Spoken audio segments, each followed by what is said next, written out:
Ceri Jones.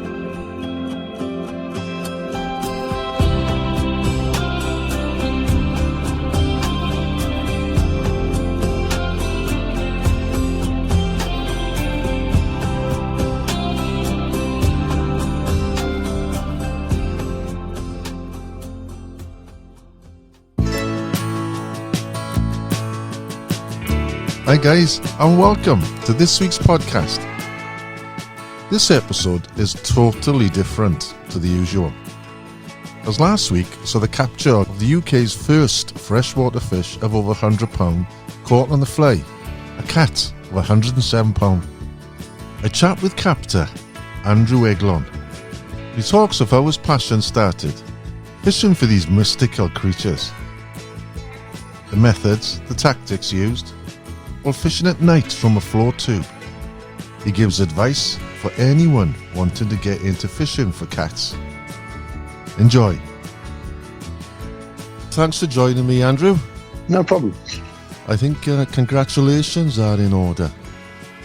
Yeah, it's a bit surreal to be honest, but it was a labour of love. But now that's just the beginning. We're gonna keep going, and we're gonna get 150. Our aim is to have the outright record.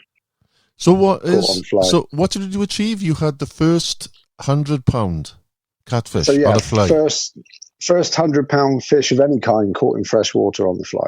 So, did you target it? Yeah. So it started back in 2019, I believe. There was 5 guys that sort of came up with the idea of. Well, they got the thought in their head that people use live baits for catfish, so there's no reason why they wouldn't take a fly, which is imitating the fish. So there's a group of 5 guys. They fished. I don't know if you know the fishery, Todber Manor. No. I think it's in Dorset. And they went there for a trip, did a couple of days, 48 hours, I think. And my best mate Ollie had I think it was one of the first ones caught on the fly, but he had a 47 caught on the fly. Yeah. Which was all, he captured it all on video as well. So it's on he's got a YouTube channel, which if people wanted to go and watch that, they could go to his YouTube channel, which is, I think it's Ollie Catfish Fly Guy, I think it's called. Right. But, it started from there, and then they were. The hardest thing about this discipline is finding waters that will allow us to do it. Did you know the fish was in there that size? In Hoochins. That's the name of the lake, is it? So that's where I caught the 100. Yeah, that 107 came from Hoochins. Yeah, and we specifically went to that lake because the owner, a guy called Tony, was very open to us fly fishing, and he was very open to us using the belly boats, which is the perfect storm for us. Right. We've done a couple of trips. There's another lake up in Norfolk that we have fished with belly boats. They let us fish up there, and we've had fish to. That was the previous record was actually caught from the belly boat there. A guy called Stuart Smith at 79. Wow. So we knew it was a possibility to catch these big fish on the fly rod from a belly boat, which opens up a whole new world to the exhilaration is something that is hard to describe. Waist deep in water in pitch black, just twitching a fly line, and then you get a thumping take. It's. I can imagine, because I've done both. I've done float tubing or belly boating. Yeah. Never in the dark. But I've also done then sea trout fishing at night for the fly, and your senses are heightened. You know, any little twitch even, it's like a bit of electric shock going through. You can imagine something, up to like £100 or plus taking it. Must be quite an experience. Was it a female fish? That I don't know. See, that there's so little known, from my point of view, so little known about the catfish, how they breed, when they breed, how long they stay on, because they build a nest, and I think it's the male fish that guards the nest. Right. Once the babies are born, I'm sure it's the male fish that guard the nest. But we don't really know a great deal about the whole breeding cycle of them. It's just they stop feeding October, November time when it gets cold. That's interesting. And they come back out in spring, sort of end of March, April is when we sort of target them again. So I mean, I've had fish. I've had my biggest before this fish was 83, but that was caught on the bait rods. Right. That was a fishery called Winton's. So my obsession with catfish started 2006, I guess.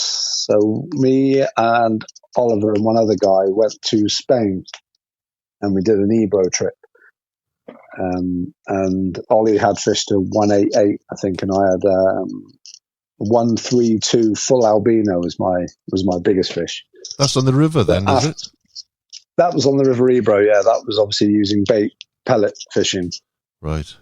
But there's nothing that you can catch in fresh water that fights like these things fight. It's unbelievable. So how do you target it then? You know, you knew there was. Did you know there were 100-pound cats in the lake before you went? Yes, I believe there's 3 or 4 fish over 100 pounds in there, which is why we chose to go there. We reached out to Tony and he was open to it. But that was, I mean, since we started doing this and realised that it is very doable, we've always had it in our heads. We have to get one over 100 pounds. And the conversation always goes, can you imagine what it would be like to hook a 100-pound fish on the fly? And it came to that there was just us 4, because it's quite a small lake, Hoochins. So 4 is sort of about the limit that you want to have on there with 4 belly boats. I'm not sure. I think it's only 2 acres, I think. So it's sort of stick one in each corner. But the way we work it is we normally have 2 out in the water at one time and then 2 on the bank in case something happens. Oh, right. Because it's a real team effort. As soon as I hooked that fish, I was actually, at the time, I was the only person out on the water. And when I hooked it, I heard the fish take the fly under the water. They make an audible sound when it's like a pressure change. It's like the sound that's made by the clonk, like the boof. It's like a boof sound. Yeah. And because I was casting towards the bank, and I was probably only casting 20 yards, and it was probably halfway back on that retrieve as the fly was dropping down over the marginal shelf that the fish took. Wow. And I heard it, and then I felt it, and it was a fair old thump, and I lifted into it, and I knew immediately that it was a very good fish, because it's a bit like if you're fly fishing for pike, when you strike into a fish, the small fish usually just shake their heads. Yes. And you can sort of tell immediately that it's a smaller fish. Whereas this was like I'd hooked into a log that was moving away from me. It was absolutely rock solid, and obviously it spins you around in the boat. We were lucky as well with Hoochins. The water levels were down slightly, so the trees that overhang the lake were not actually in the water, because that can obviously, the first thing they do is run for cover. And I was lucky in that respect. It was a fairly straightforward fight. Got towed around a little bit and spun around a little bit. Almost had me onto the backing at one point, but as you're winding, retrieving back in. How long did it fight for? I don't know the exact time, but from hooking it to the net was 20 minutes max. And all this is in the dark at night? Yeah, I obviously got a head torch. As soon as I hook a fish, put the head torch on so you can see the direction that the fish is going in. And then I can hear all the three amigos on the bank prepping all the nets and wetting the mats and getting stuff ready and shouting at me, "Does it feel like a good one?" To which I replied at one point, "I think this is the one." What time did it take? Was it like early morning, or was it just started fishing, or what? No, it was. So we got there. We got to the lake at midday, and we'd only had one fish. I actually caught the first fish in the trip as well, which is only a small fish, about 18 to 20 pounds. But the fish actually, the big one was 9:15. I hooked it. So in the evening, just as it was getting dumpsy, just as the light was going, and that's obviously the witching hour. So is it a shallow lake? It's 11 feet at the deepest bit, and the water was probably a good 2 foot down. So I think I was fishing in about 7 feet of water when I hooked the fish. But obviously my fly was coming off, so I was cast to the bank and then pull it down over the shelf. Right. Low and slow, just small twitches of the fly. Let the fly, because the way the flies are structured, they're very well made flies as well. The guy called Chris Owens ties the flies that I was using on that day. And they're quite buoyant as well. So when you twitch the fly line, it will come up in the water and then drift back down, and then come up in the water and drift back down. So they're quite large flies, which I guess. This one because it had a big dragon tail on it, was 25 centimeters long. Right. So as soon as you hook it, the first thing you'll think of is getting to the shore, is it? No, not necessarily, because I think it's an awful lot easier to fight a catfish like that from the belly boat, because you've got a 360-degree traverse. No matter what direction that fish goes in, you can match it and go after it. Which is why I think the fight was a lot less time, because there was a story of a guy who hooked I think it was a 150. I think it was 150 pound from Chigborough, and he hooked that from the bank on cart rods, and it took him an hour to get it in, because you're static. So when that fish is pulling me, I've obviously locked down the clutch. I use the Reddington Behemoth 11-12, which has got a 16 kilo drag on it. So you pretty much lock it down, and you are the drag then. It's actually pulling you as well as... Because these things have got a huge head, a huge mouth, haven't they? Aren't you a bit nervous when you're playing a fish and there's something that big underneath you?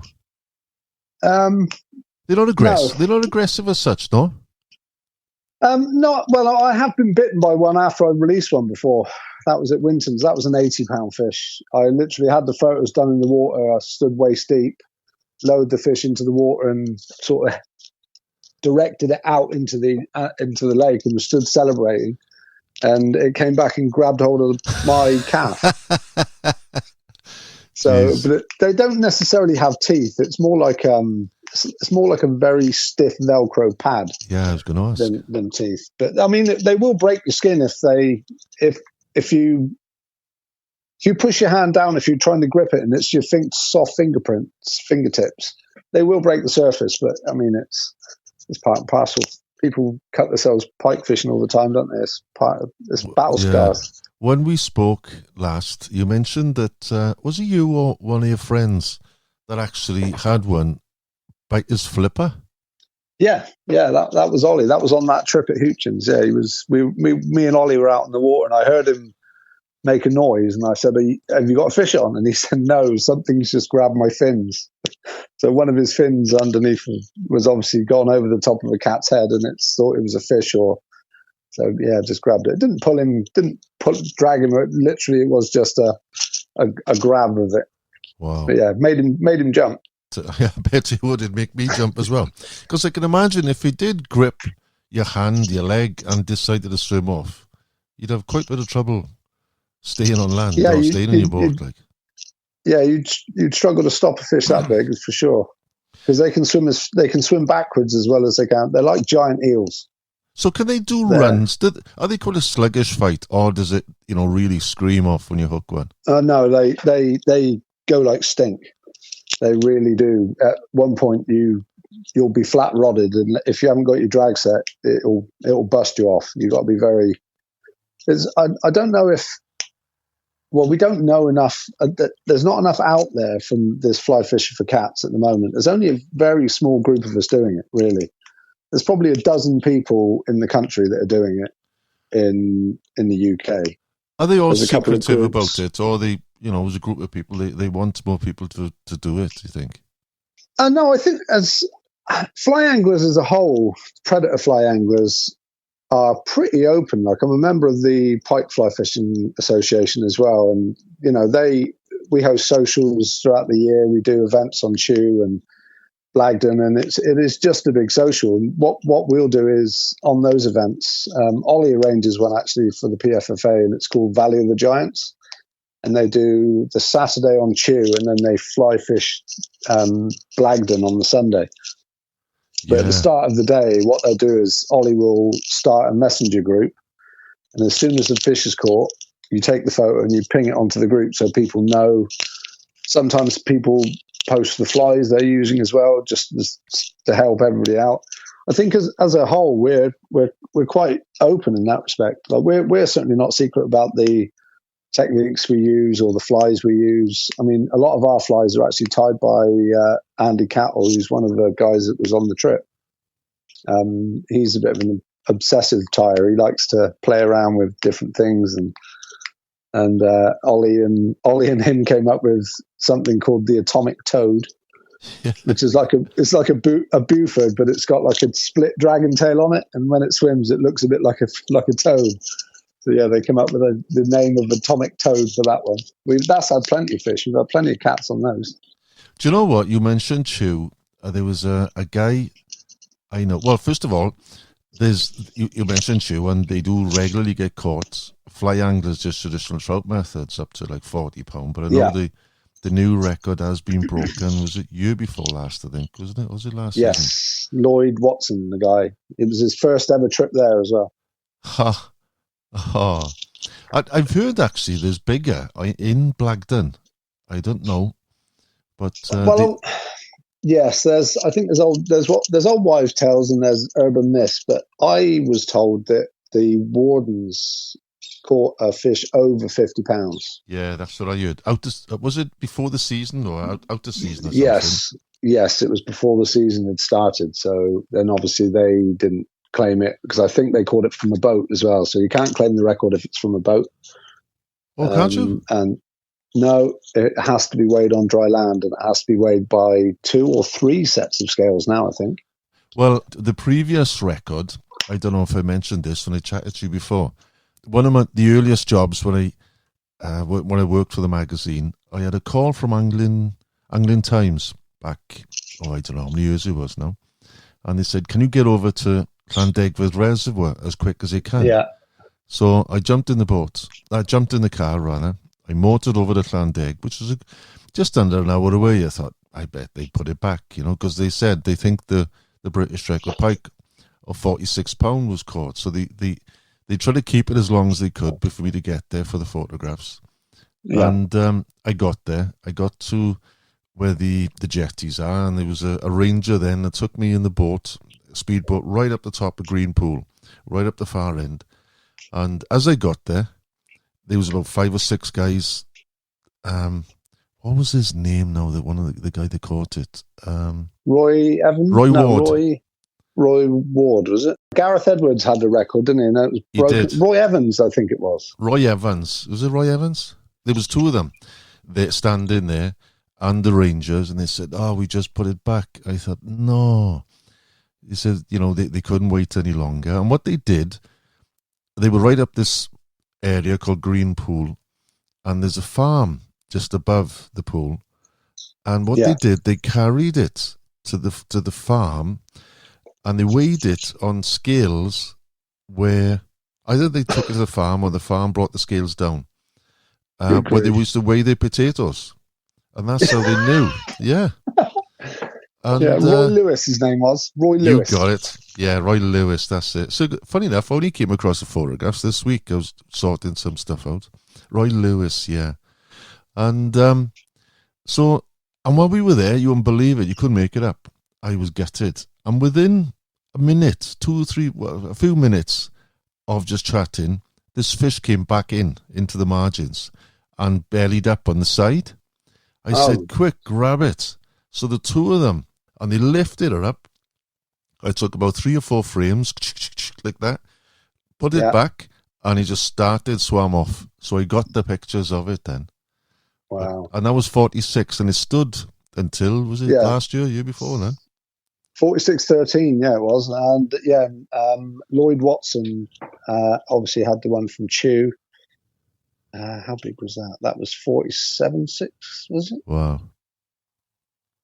But the saying about Chew, there's a guy, John Harris, used to be the manager there, and he was telling me a story that one of the rangers rung him from Wally Bank down by the dam to say there was a crocodile just basking in the sun.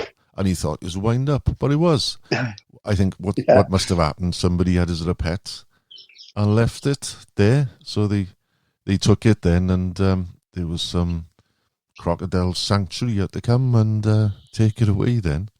But I asked him at the time, did he think there's anything else big in the lake? And he seemed to think there's a good chance of big cats in Chew. Do you know of it? Yeah. I've heard rumours, somebody who I know and respect actually very much, Rodney Weevil, he was fishing the shallows and he's convinced he saw an albino catfish in Chew. So you'd be albino, are they white, are they? Yeah, they're bright yellow essentially, yeah. Right. And there's also a strain called Mandarin, which are sort of half normal and half albino.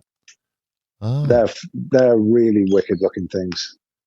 Is there a season for catching them? There's a close season. Is it a coarse fish classed as, is it? Yeah, most still waters are open all year round these days, aren't they? So, but I think once the water temperatures drop down to a certain level, I think the fish hibernate. They sort of get themselves up and under banks and hide out for the winter. That's the understanding, whether that's true or not. But nobody really does fish for cats in the winter. Right. Well, before we get onto the gear, I want to find out what gear you use. How did it all start for you? Not so much just the cats. When you first started as a boy.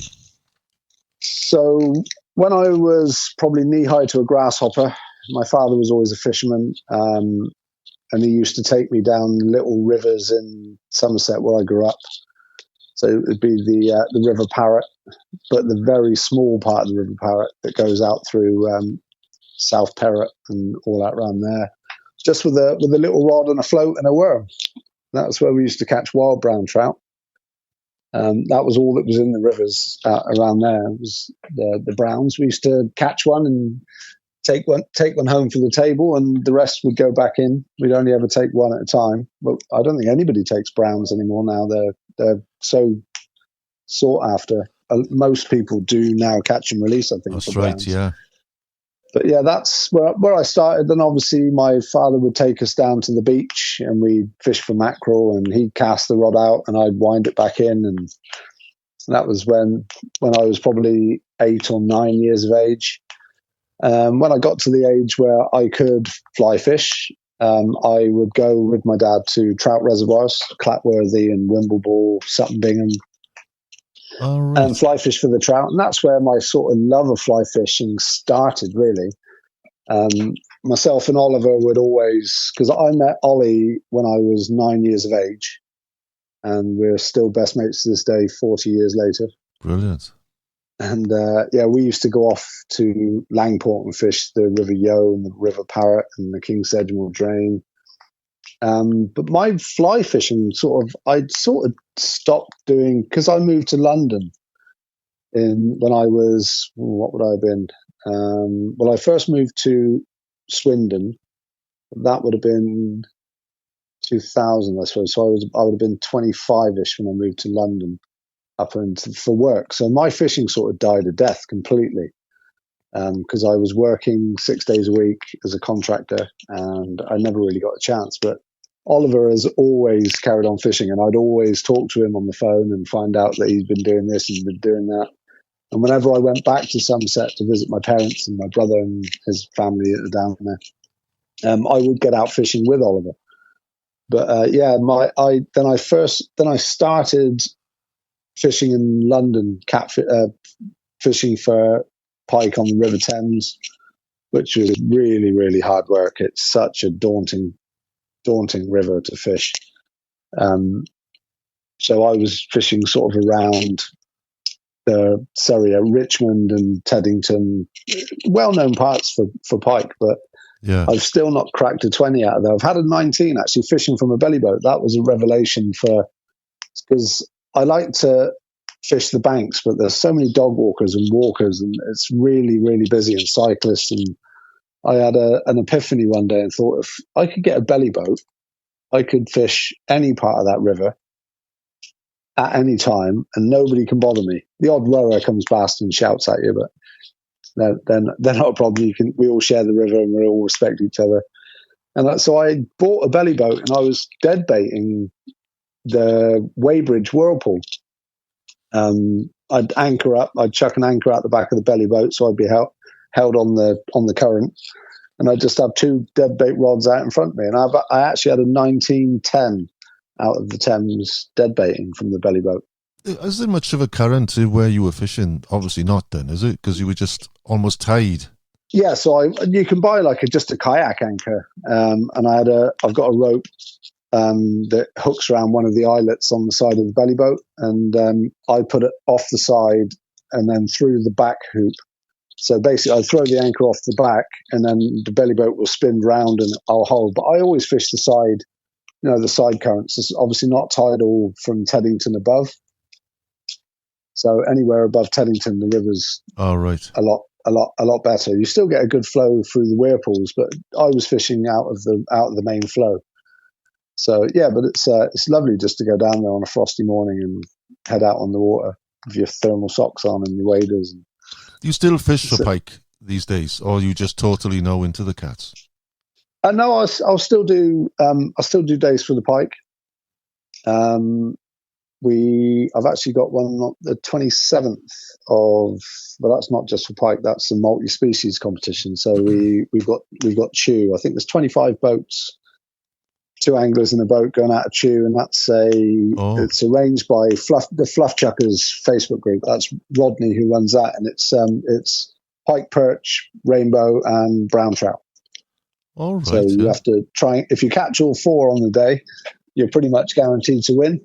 But they do prizes for biggest individual one of each one. But it's a really good way of honing your skills, because obviously you have to go out. First thing most people do is try and catch a pike.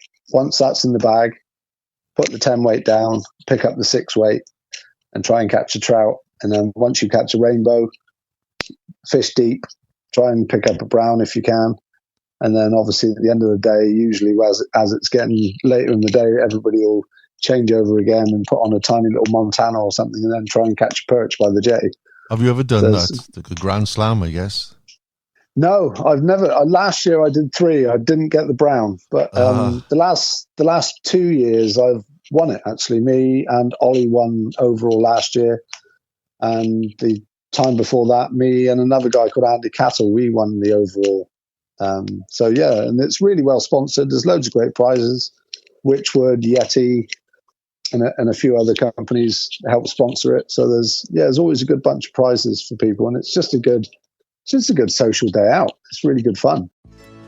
Only a few weeks left of the season here on Corrib. If you fancy booking me for a guided day this month, as the fishing is picking up now, with the cooler weather setting in, and fish actively getting on the feed. So whether you want to fly fish or have a day with me after the Ferox, give us a shout. Message me on here or visit thecorrib.com. Do you know what? I used to fish chew an awful lot, almost every week years ago. You're talking like 25 plus years ago, 30 years maybe even, actually. And we used to go down, and the fishing used to be fantastic then, not the same now. But we used to, for a break in the afternoon, we'd have an hour just by the jetties, the pontoons there, catching perch and on the fly. And some of them were like 2.5 pound.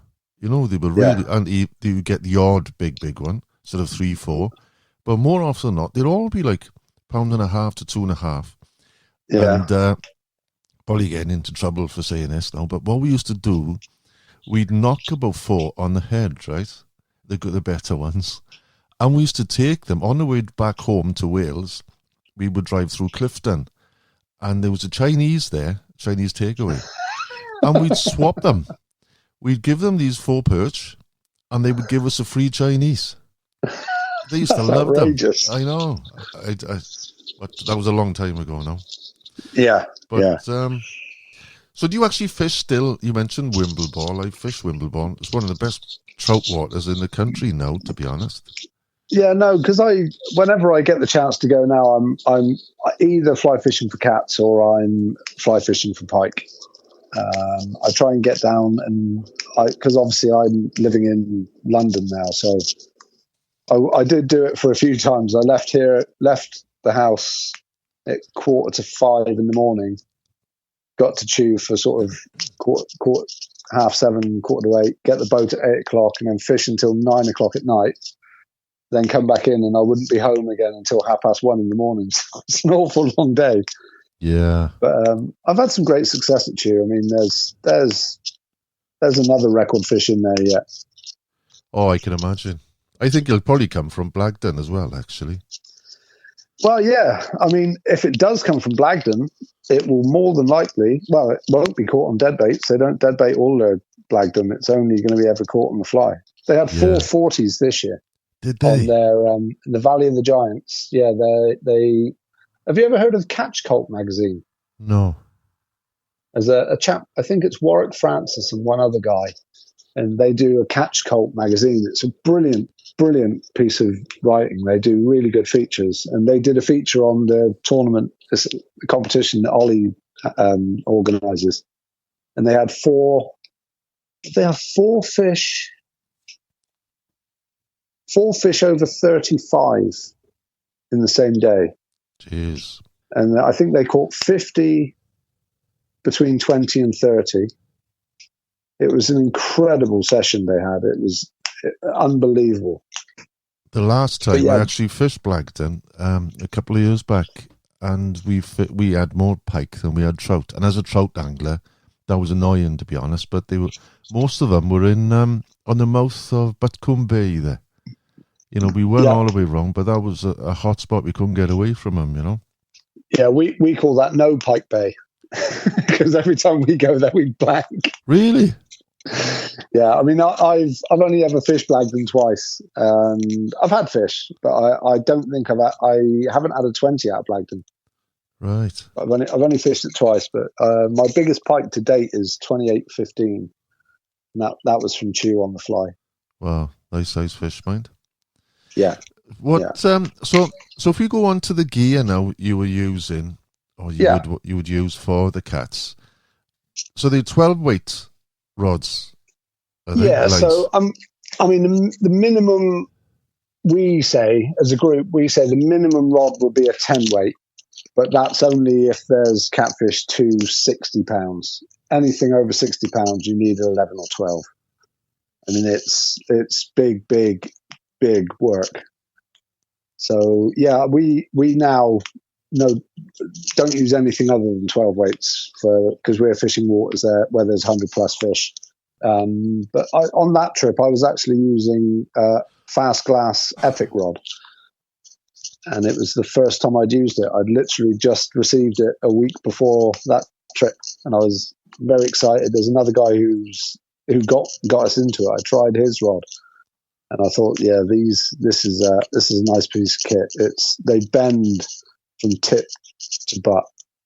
It's unreal, the flexibility of them. So what lines are the intermediates you use? So no, I was using a Orvis bank shot, which is a floating line. But you basically the way we do it is we adjust the length of our leader to let the fly sink further to work different levels in the water. So we'll start off with a 6 or 7 foot leader and try and work the bottom. I was using a 6 foot leader on that trip because I was casting to the bank and then obviously letting the fly sink slowly and then slowly twitching it back so it would fall down layers as it went down the marginal shelf. So I guess you don't need any like sinking lines or intermediate then if it's all within 10, 12 foot of water. I guess you're fishing then, is it? Yeah, because obviously the tip of your fly line will sink down once the fly goes on. We use big 250-pound swivels, which are It'd be like a couple of SSG shot as well on the equivalent of weight-wise. So that takes the line down as well. So, yeah, you don't ever really need to use an intermediate. In fact, using an intermediate line would probably increase the risk of foul hooking a fish, because you want your fly line above the fly, so you're moving the fly up off the bottom rather than pulling it across the bottom. I got you, yeah. Because if the fly goes across the back of the cat, you could nick it in the back or nick it under the pecs. So yeah, the idea is to have the fly on the bottom, and then as you move the fly, it lifts up 6 to 12 inches off the bottom and then sinks back down. And hopefully it will go over the top of the catfish that's laying on the bottom with its whiskers up in the air. So what's the leader you're using then? Is it 50 plus or something, is it? So yeah, so it's Cortland XTR 50-pound fluorocarbon that we're using. I mean, it's fairly rugged stuff. You could pretty much tow a car with it. It's very, very. It's not very flexible. It's more flexible than triling, but it doesn't need to be flexible in a way. It's kind of, the stiffer it is, the better lift you get on the fly. So yeah, that's so the fly line is, I think it's either a 55 or 60-pound core, and then we're using 50-pound fluorocarbon. When it comes to fly choice, then I always thought, I would have thought this is, from what I know about cats, what I've seen before, they take bait through sense of smell.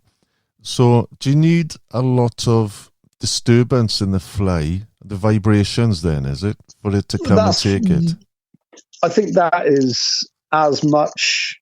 The difference between bait fishing and fly fishing is obviously the fish will seek out the bait because of the smell of it.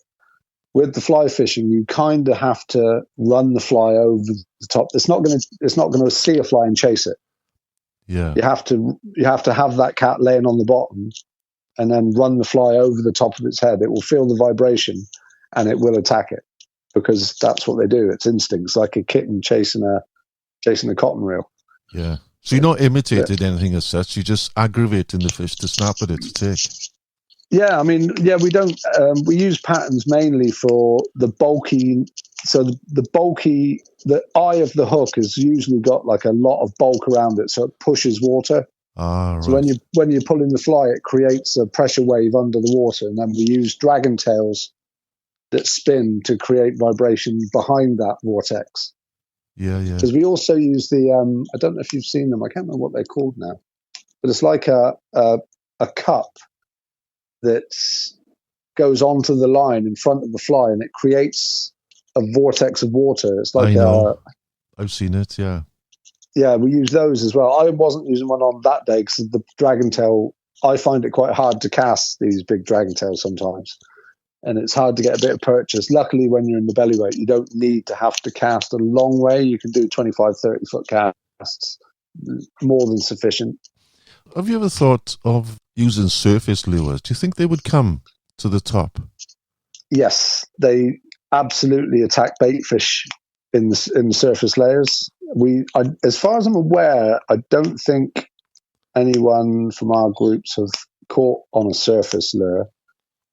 But I've been casting towards a reed bed before in the bank, and I was lucky. I got the fly hit to literally, it landed on the bank, and I literally give it one twitch, and it fell off into the lake. Yeah. And the minute it hit the water, a catfish grabbed it. I bet that moved some water when it comes up. That would take. Yeah. That was only a small fish, but they're voracious predators, but I don't know how they obviously hunt bait fish in the night, because you can hear them when we go fly fishing to these places. We'll quite often, as it gets dark, we'll sit and listen, because you hear the bosh as they come out and hit the bait fish, and you can hear them hitting them. Yeah. So then it's funny because you always hear one. And then you got 2 or 3 guys running around the lake with a fly rod trying to find out where that fish was. And then as they get to where that fish was, they hear it somewhere else. And they're running around we're basically doing laps of the lake chasing the sounds. So the natural food source is small bait fish. Well, it doesn't have to be small, I guess, even. And do they take ducks? I've heard they certainly take more hens and coots. Wow. Ducks, I would imagine they could. A fish at that 107 could have easily engulfed a duck, no problem at all. But I've heard stories from our guide when we were fishing in Spain. He said that he'd seen a catfish take a cygnet behind us. There was a row of swans swimming up the river, and one of them there was an explosion in the water, and one of them disappeared. And I think quite a few times in France and in Spain, people have had their dogs grabbed. Small Jack Russell Terriers and that sort of thing have been grabbed by cats when they go into the side of the water. And you've seen them in France. They actually come out to the side of the river and attack pigeons. How long do they live for? Do you know? I don't know. I don't. Well, the guy, we were talking to Tony, the owner at Hoochins, and he just actually introduced, he does an awful lot of work with people rehoming cats. So if they've got one in the water, he'll go and collect it and bring it back to his lake. And he said he introduced 5, and I think he said they were Croatian. Right. But they were brought over from Croatia to here, and then, he said they've got a slightly different makeup. Their teeth that seem to be a lot sharper and a lot longer, but they were 6 years old, and they were both 50 pounds. Or that they were in the range of 50 pounds, those fish that he brought over from the water he did. Is the texture, the skin, is it scales or is it more slime, like a tench? Yeah, it's even smoother than a tench. Right, there's no scales as such, is it? No, it's like an eel. Essentially, It's like an eel. I wonder how they can tell the age of a cat, because I fish for the ferox out here in Ireland. And to tell, not just ferox, with other trout with scales, that's how they learn under a microscope. I take a scale, and you can tell then how old it is, by the rings. It's like a tree, I guess. Yeah, I wonder how they do it with a cat then. Yeah, no, I don't really know. I mean, I'd love to be able to have the time to study them a lot more, and I don't know.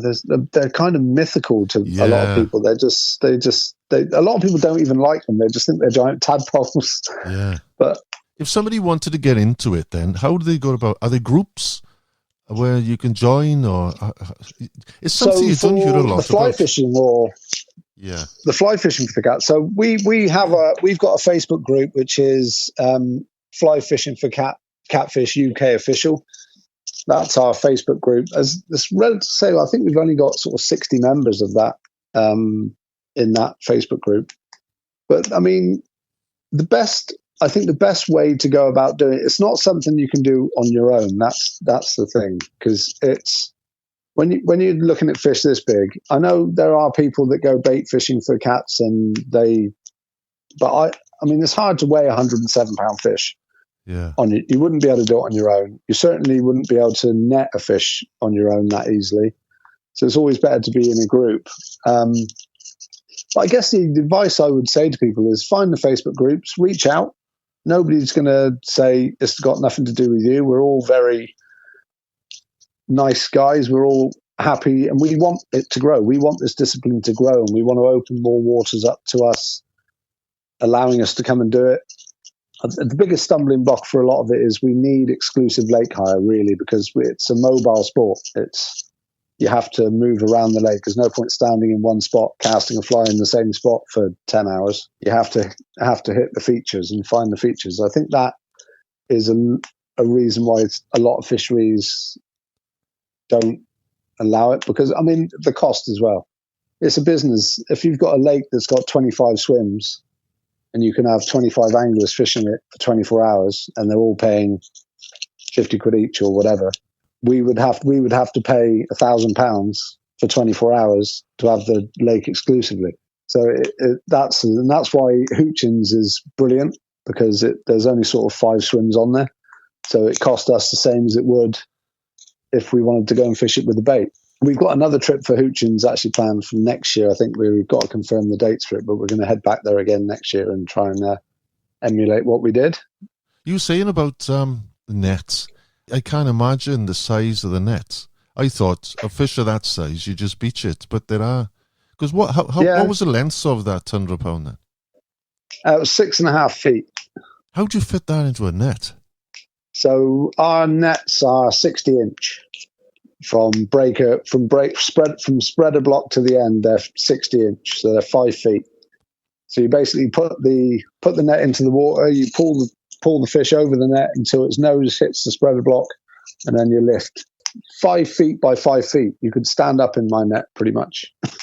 One question I ask everyone is: have you got a goal left this year? Now, the chances are you're going to say you've already done your goal for this season.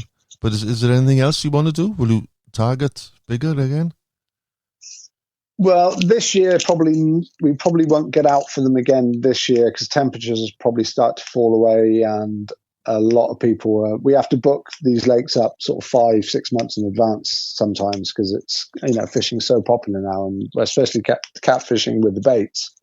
Lakes are all booked, and for us to be able to get exclusive booking this late in the year now, it's probably going to be March. Early April next year, we'll probably try and head down to Todber Manor and do maybe a 48-hour. Right. But goals for me this year, I want to catch the biggest ever pike on the fly next. Do you know what? I forgot to ask you, actually, when we spoke last, you said that your wife is from Roscommon over here in Ireland. Yes. Have you fished over here for the pike?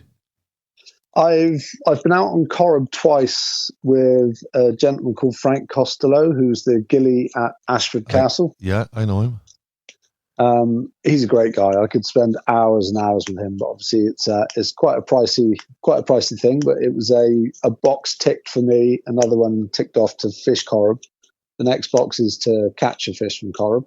I'll bring you out. I'll get you into a pike. I'd love to, yeah. I'd love to go out with you. It'd be great. Next time I'm over, I'll drop you a line for sure.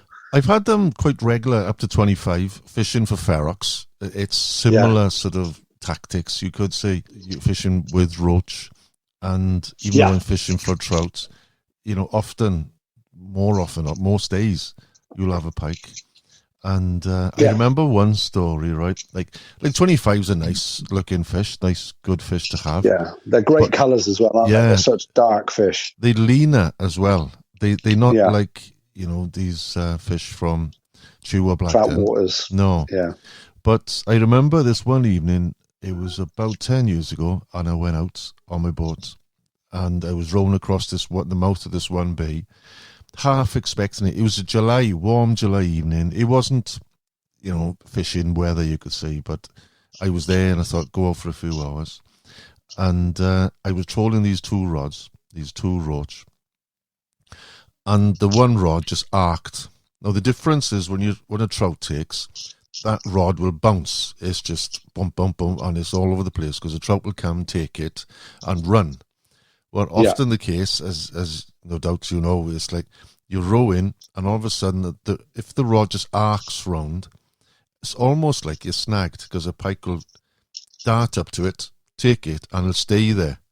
So anyway, I thought, it's another fish, another pike, and I regularly get them 10 to 15 pound. So I casually put the rod back in the rod holder and pulled in the spare rod, went back then to this rod, and I was bringing it in, pumping it, and it was coming easy. And I thought, it's another sort of small double. And I was pumping towards me. I'm not a word of a lie, right? It came alongside of the boat. I froze. This fish, if he wasn't 40, he wouldn't have been far off. I just froze. And he just lay there alongside the boat. And then his head went down, tail up, and he went straight down, crack. Broke it. He just woke up then, But I can see it now. But when I'm fishing for ferox, I don't use trace. But obviously, might have been a chance then for it to stay on. But that was quite an experience because they're in there, that's for sure. Oh yeah, they're in there. Frank was telling me. He said to me when we were out, it's a daunting place, though, isn't it? It's 44,000 acres. Yeah. Yeah. And I said, where are we heading, Frank? And he said, we're just going to go into this small bay up around here. There's usually a few pike in there. You should be all right. And I was like, okay. So we started motoring up into this bay. And I said, Frank, where's this small bay we're heading to? And he said, you're in it. I said, it's not a small bay. He said, well, no, it's a small bay for Corrib. It's 12 acres. Yeah.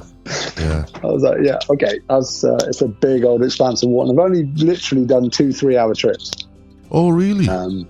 Yeah, I'd literally done 2 3-hour trips. And he took me out once. One was in November and the other one was January. 2nd of January I was out there. Right. Oh, you'll have to let me know when you're visiting your in-laws. For sure, yeah. But when you say about that fish coming up alongside the boat, likewise, if you're ever over this way, near Bristol, we'll go out and we'll do a day on Chew. I'd love to, yeah. And obviously, if you don't have the rods and stuff, I can lend you a rod for the day. And it's you get fish follow your fly sometimes that make your shit turn white. Yeah, I like the adrenaline. Yeah, and you're just watching your fly and you're going, take it, and then you run out of room and you have to lift the fly out of the water and the fish just turns and drifts away. And it's a wonderful, wonderful place to be. Well, I've thoroughly enjoyed our chat. Now, there's Me too. the same question I ask everyone at the end. And you've told me the story of how you've caught trout as a small boy and coarse fish in London and onto the pike and the cats. But where would you want to be to make your last cast? I think I will have to choose Clatworthy. I think I would like to, because my father had to give up fishing because of his arthritis, so I think I'd love to cast a fly with my dad in Clatworthy again. Would be my perfect day. Take care, Andy. Many thanks. Andrew, take care now. Cheers, bye. Bye. If you've enjoyed this podcast and want to listen to more, please consider becoming a Patreon, where you get weekly podcasts and access to over 200 episodes, behind the scenes photography to go with each episode, plus other exclusive content and prizes. To become a Patreon, visit patreon.com/casting with Ceri Jones, or you can find the link on my website, castingwithcerijones.com.